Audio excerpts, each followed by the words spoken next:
Hey, my name is Lizzie Smiley, and I absolutely love helping people connect with their calling and all the tools they need to kick roadblocks and excuses right out the door so they can cultivate the life they dream about. If you want to launch, grow, pivot, or scale your Etsy shop, or you've always wanted to develop the mindset and skills to run your own business, then I'm your girl. I've had that entrepreneurial spirit going strong since my very first lemonade stand, and now I'm a work-at-home mama with multiple online companies and a full-time Etsy shop, all while being present with my kids for the everyday chaos and most important milestones. On this podcast, we'll talk about all things business, mindset, Etsy, creativity, dazzling our customers, and so much more. There's plenty of room at this table for you, so scooch on in and let's go. I'm holding nothing back. Welcome to How to Sell Your Stuff on Etsy. I'm so glad you're here. Okay, guys, welcome back to this week's show, my friends. How is your December going so far? It's actually been pretty intense as weeks go over here. I turned the big 4-0 on Tuesday, I should say on December 7th, because who knows when you're listening to this. And that was wild because I still just really feel like a wise-ish 30-year-old, which I guess is a good thing, right? So it's just, you look at that number and it's like, okay, didn't think this day was going to come so quick, but here we are.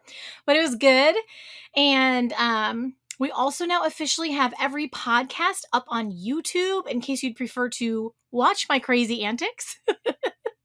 So that's great. That's there for you too. That was a labor of love.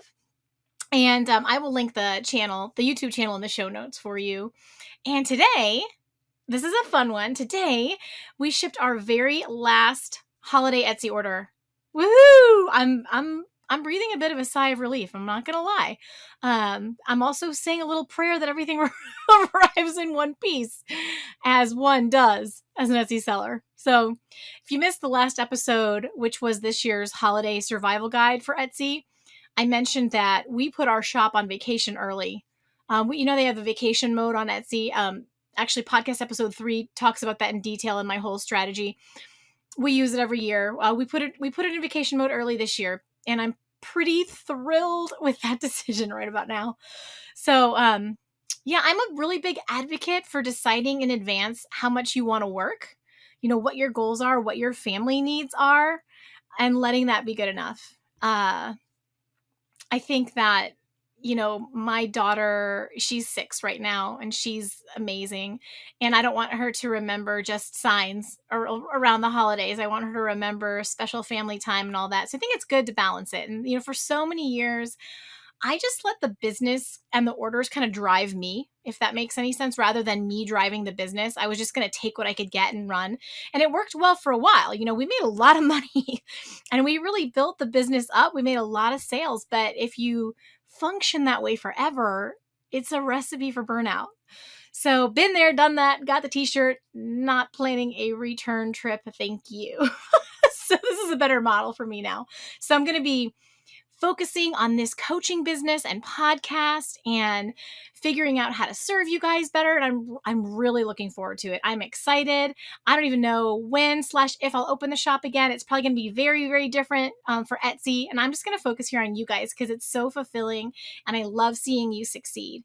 And by the way, I just love it when you guys reach out to me. I want to tell you this because I know sometimes when people are a busy entrepreneur, a busy coach, you might hesitate and think, oh, they don't want to hear from me. No. I love it when you send your questions, when you ask if you'd be a good fit for coaching, when you provide feedback, when you're like, I'd love to hear about this subject. You guys, I love that. I am a big open door hug, and it might take me a few days to get back to you.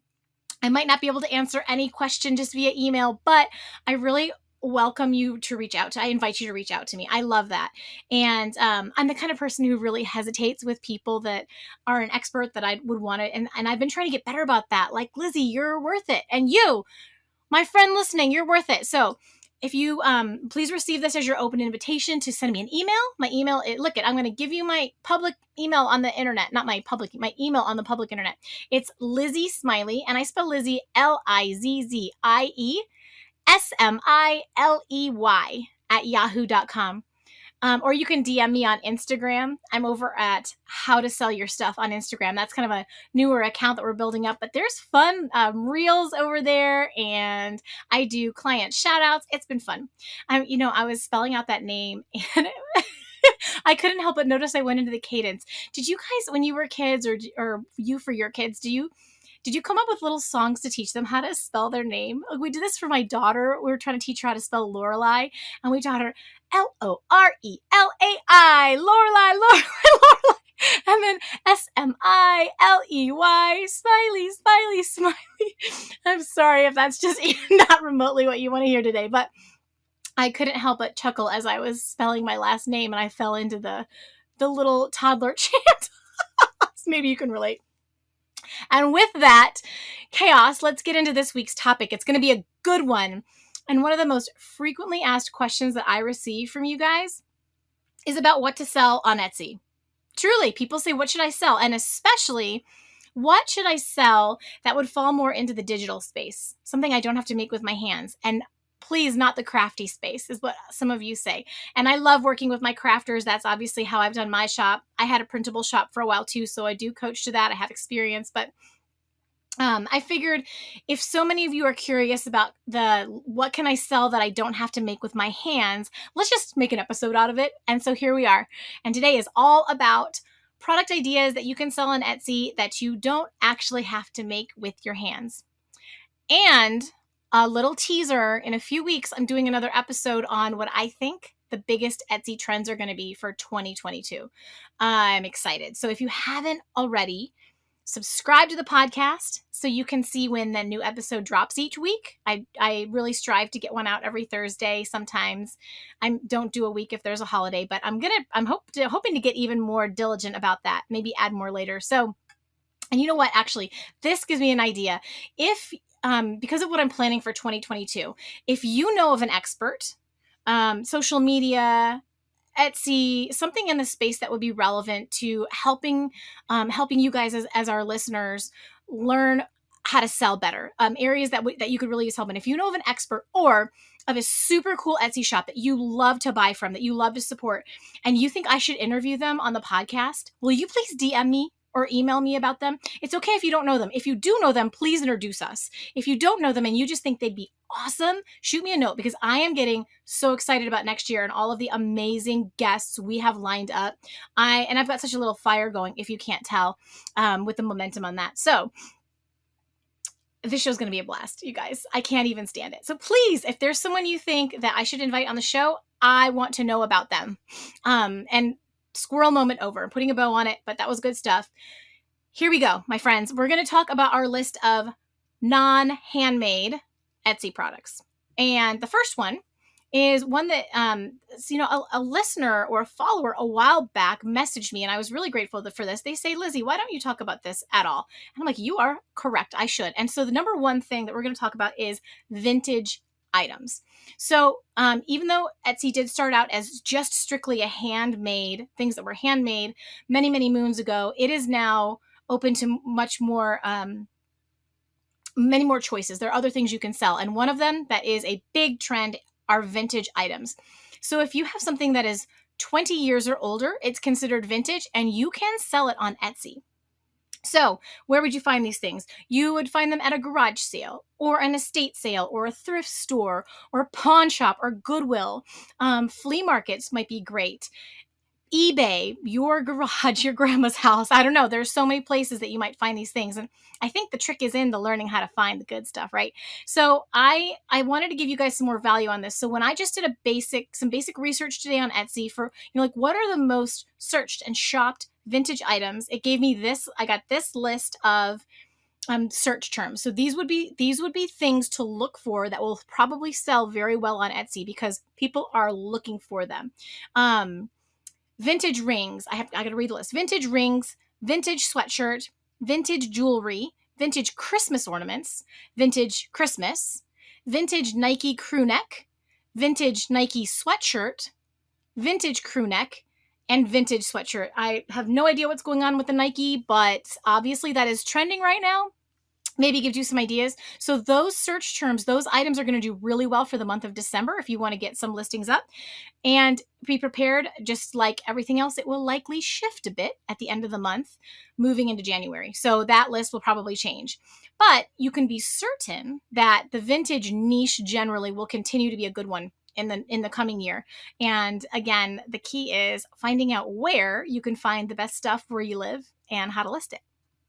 Okay, so item number 2, apparel, clothing, home goods, that kind of thing. Some people do this themselves for their Etsy shop at home with a screen printer or some kind of embroidery machine, or the stick-on type of, I should probably know, the vinyl type of, shirts or whatever. But you can also use a product partner that does it for you. So that's what we're gonna, for the purpose of this episode, that's what I want to, the hands-free products. I thought, when you use a partner, you would create the design yourself, that goes on the product, and you would use a design software if you have it, Adobe Illustrator, or I never got those skills. Okay. I've been doing all different kinds of design for social media management, websites, and all that for many, many years. I've never used fancy stuff like that. Don't let it scare you. You can use something simple like canva.com.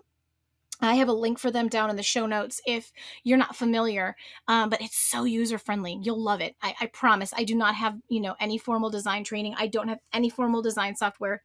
Canva is it. And then what you're going to do after you make that design using Canva, you would create your design on a transparent background. And then you partner with a company like Printful, which is my favorite. I have researched them and I've used Printful personally. I will link them in the show notes for you too, so you can grab that. And they have all the apparel, t-shirts, sweatshirts, tank tops, crop tops, anything you could possibly want. Plus they have some decor. I think you can do pillows. They have some other home goods that you can then take the design that you created with the transparent background, and then you can put the design on that product. And you create an account with them, your own, login and password, and then you upload your design, where then you can, it's just like when you're, ordering pictures from Walgreens or something, and you upload your picture, and then, you can kind of make adjustments to it. So for this, you upload your design onto the apparel. They show you on the screen, here's what the shirt looks like, and then you place it where you want it to be, where you want them to print it onto the shirt. And you do it right on their website.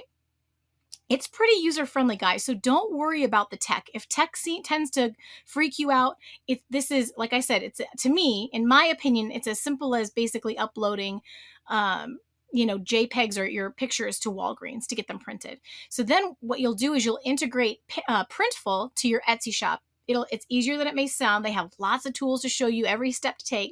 And then whenever an order comes into your Etsy shop, it's sent straight through to Printful for you. And they make it to the specifications, like the design you provided and the size and color that the customer chose. And they make it and ship it for you. It's absolute magic. And the hardest part about this, okay, because I always want to be straightforward with you guys. The hardest part about this is not being in control of the process once the order comes in. You're at the mercy of how fast are they going to ship it? Obviously the packaging isn't going to be quite what it would be. It's going to be more simple than if you packaged it, but it's crazy easy. So, the key, I think, is to make sure you're watching what the current turnaround times are. Printful should be telling you, you should be able to find on their website how long it's taking for them to turn around orders. It's going to vary seasonally, and paying attention to that, and just adjust your listings and communicate with your customers accordingly. But I love Printful. I have used them. They have a bunch of choices, but for t-shirts, they have those ultra soft Bella and canvas t-shirts, and I'm a sucker for that higher quality feel. My sister and I, we have a Shopify store called sweetsoutherngoods.com. And we work on it from time to time for fun. And it sells Texas and Southern related t-shirts. And we've been delighted with Printful. It's super convenient. And, I think upload your design and then order a sample shirt for yourself so you can see how it looks. There were some that we did that were like, I don't love how that looks. We need to change it. So that's one way you can kind of help manage the quality in the process. But it's great. So, okay, I'm going to move on from there. But Printful is wonderful. There are other companies that do that too. But how simple is that? This podcast is brought to you by Daily Harvest. You've probably heard of Daily Harvest, right? They make those clean, organic food and smoothie bowls. They're perfect for on the go, and it's definitely made its way through the grapevine. So this is so funny. Whenever I bring up Daily Harvest with people, they've all heard of it. They're always like, "Oh, yeah, I've heard of it, but I've never tried it. Is it actually any good?" And I love this conversation because I have used Daily Harvest since early 2021, and it's been incredible. I've actually been on a weight loss and maintenance journey for many years, and it's been such a delicious and helpful tool actually to help me stay on track. So, in case you haven't heard of it, Daily Harvest is a company that creates organic whole food smoothies and bowls and flatbreads. They are packed with nutrition and really amazing ingredients to help you make great choices for your body. And they have tons of choices that they'll ship to you frozen so you can prepare them when you need them and with so much convenience. So I love the smoothies. I'll blend them up at home, and I'll use oat or flax milk and the scoop of Primal Kitchen protein powder. And my favorites are the strawberry and peach and the mint and cacao right now, but I actually haven't had a smoothie that I didn't love. I've tried many of them. They're delicious. And then for lunches, I'll use their bowls very often, and I'll make a little extra protein for dinner the night before, throw a little extra chicken or steak or whatever on the grill or in the oven, and for whatever I'm already cooking. And then I'll put the extra on the bowl the next day for lunch, and I'll just have an amazingly healthy and satisfying and delicious meal. And so I always feel really good about these choices. Like, I don't have to think about it. It's easy. So for the bowls, my personal favorites right now are the sweet potato and wild rice hash bowl, the spinach and shiitake grits. And then there's a Brussels sprouts and pad lime Thai bowl with some spice that I always order too. But there's lots of interesting flavor combos to choose from. You really can't go wrong. So just look at this and pick flavors that appeal to you. And if you need a convenient but healthy food to keep your body strong and on track, I really feel very confident to suggest you check out Daily Harvest, try your first order. You can actually get $35 off your first order with my link down in the show notes. So go ahead and grab that. If you need a little incentive, do it. They're amazing. You'll be so happy with the quality of their meals. Number 3 is the same kind of concept. It's called, which is called POD, or print on demand, which means the order comes in and another company fulfills it for you. So this would be print on demand, or POD jewelry. And this works exactly like the apparel. And actually, Printful even has some jewelry options if you wanted to offer apparel and jewelry and just keep it in one place. Or you can look into the company that's called Shine On. I can also link that for you in the show notes. And they can also link right to your Etsy shop. And every time you get a sale, they will make and ship the jewelry for you. And the key to this one is in picking your niche, just like anything else. But the part of the product that you design for POD jewelry is the piece of cardstock that the jewelry is packaged against. So can you imagine that when you kind of go to some stores, and it'll be a little piece of cardstock that is slid into a little plastic baggie that's sealed, and the necklace is hanging against that little backdrop of cardstock, and there's little notches on the side that the manufacturer put one side of each of the necklace into to kind of hold it in place. And so you're going to be designing that cardstock for this. And so you need to create a beautiful design with a written message that would be specific to someone, like a stepmom or a godmother or an aunt or a piano teacher, whatever your niche is. And I think the more creative you get with this, the more you could really have an edge. So you get real specific. And if your design and message is attractive to the shoppers for that niche, you could sell a ton of these and do nothing beyond creating that digital design once of the card and setting up the shop and make a whole bunch of people really happy. And so I am going to link, there's a fun TikTok from last Christmas that will show you how this works and kind of give you an example. And this gal that I follow, she gives tons of tips about this. I literally found Shine On because of her. So if you're curious and you like TikTok, you might pop on over to the show notes and take a look at that, because seeing this, you can also see it obviously by going to shineon.com or click the link below. But if you want to watch the TikTok, she might entertain you. She's intense. She's got some personality, but it's good stuff. Number 4, we're going to talk about printables. A printable is anything where you're providing a file so the customer is not going to be mailed anything. You're providing a digital file that's usually in pretty standard formats like a PDF, a JPEG, or a PNG. Don't don't stress if you don't know what those are, but those are different file types. And there are so many different things, but people love printables because they can get it right away. They don't have to wait for it, and they can print it at home. You're just creating the design and the layout for them. The trick with these is going to be paying attention to dimensions, making sure you're giving them accurate printing instructions at home. That's, a lot of times what will go awry with shops that sell printables is if the customer is clueless and the shop doesn't provide really good instructions for here's how you print it.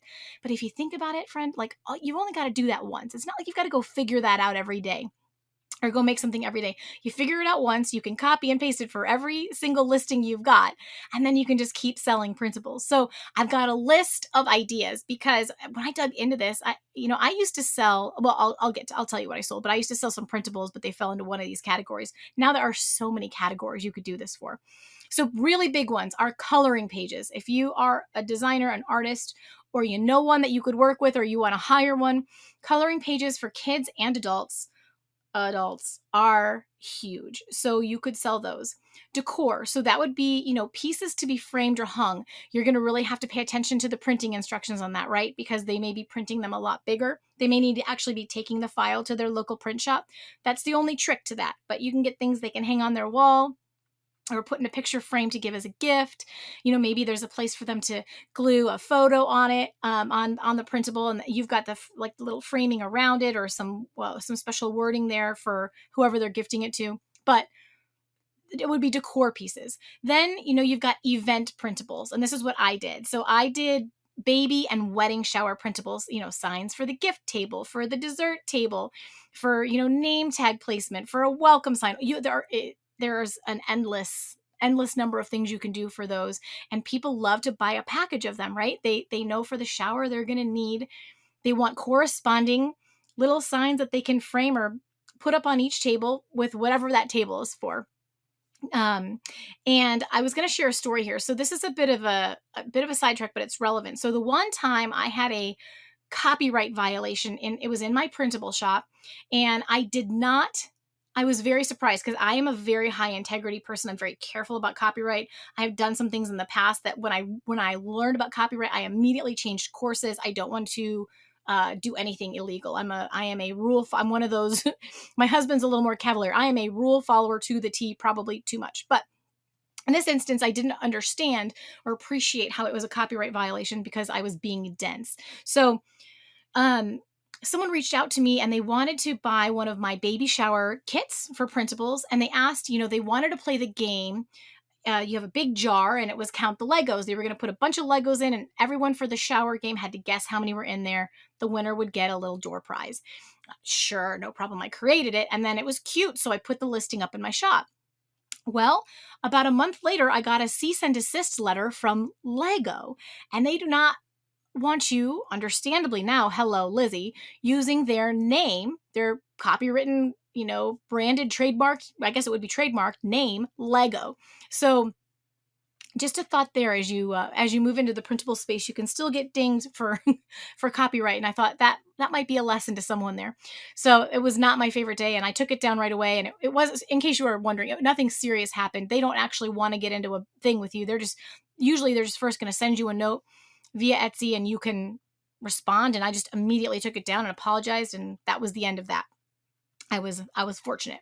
So, okay. So other ideas, Sunday school activities, little churches are looking for stuff like this all the time. What are we going to do with the 4-year-olds? What are we going to do with the 7-year-olds? You could create those printables. They'll shop for them on Etsy, print them out, and they can use them for years in their Sunday school.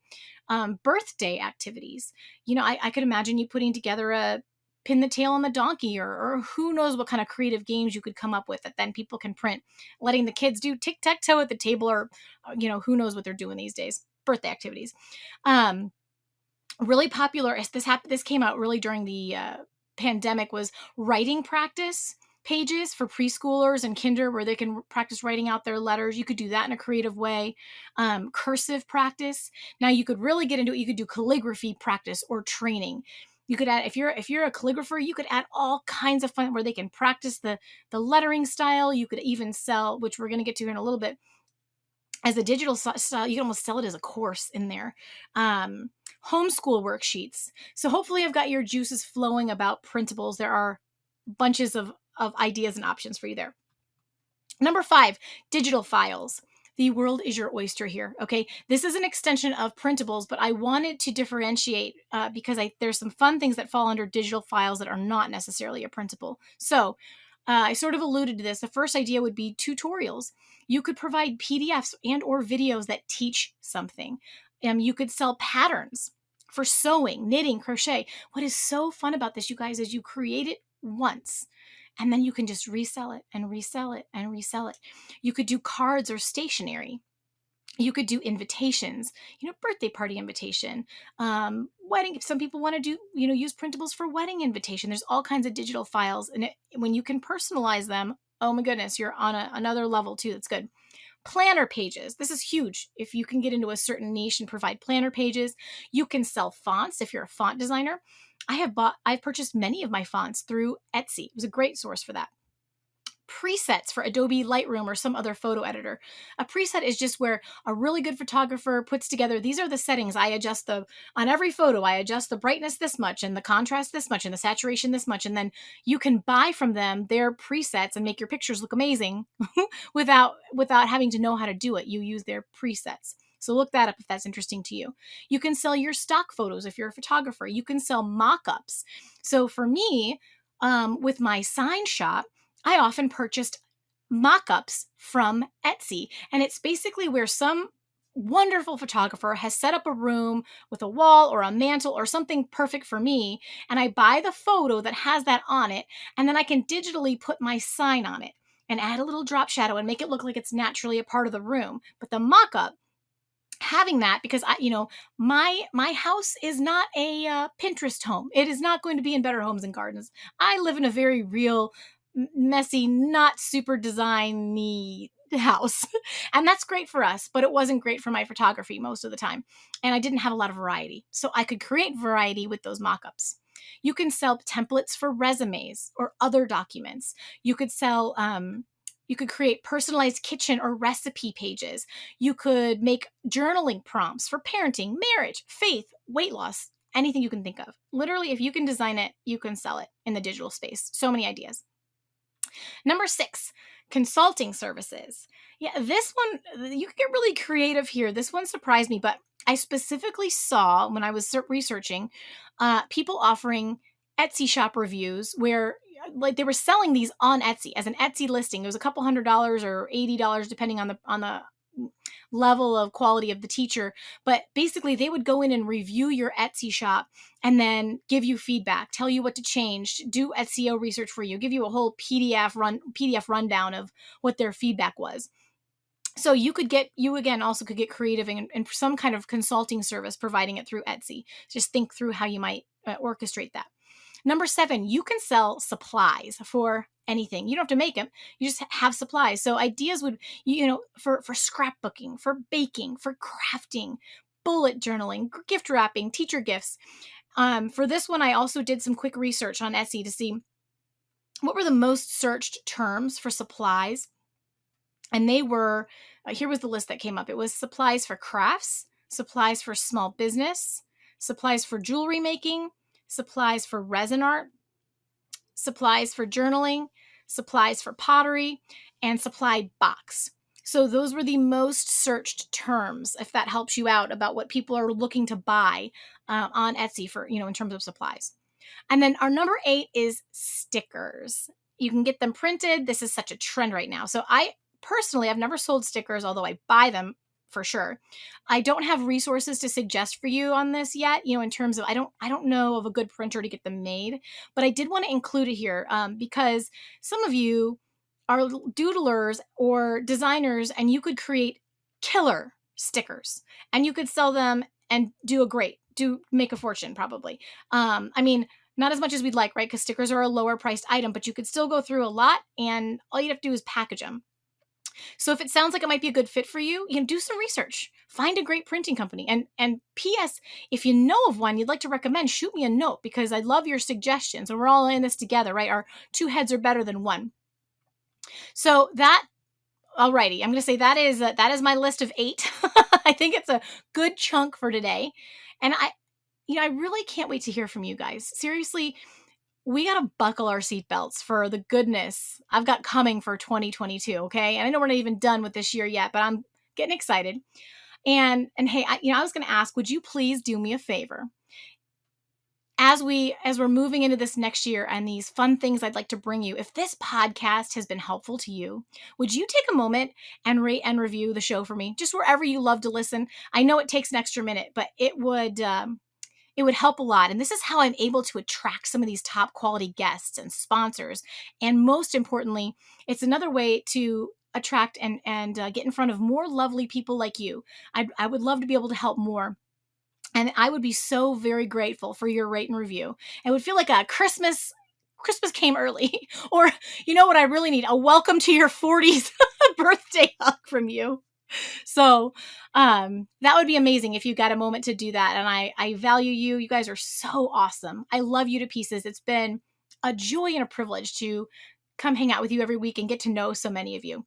So enjoy those 8 product ideas that you can sell without using your precious little hands. Mine are excited for their break. And have an awesome week until next time. And that's a wrap on this episode of How to Sell Your Stuff on Etsy. Thanks so much for hanging out with me today.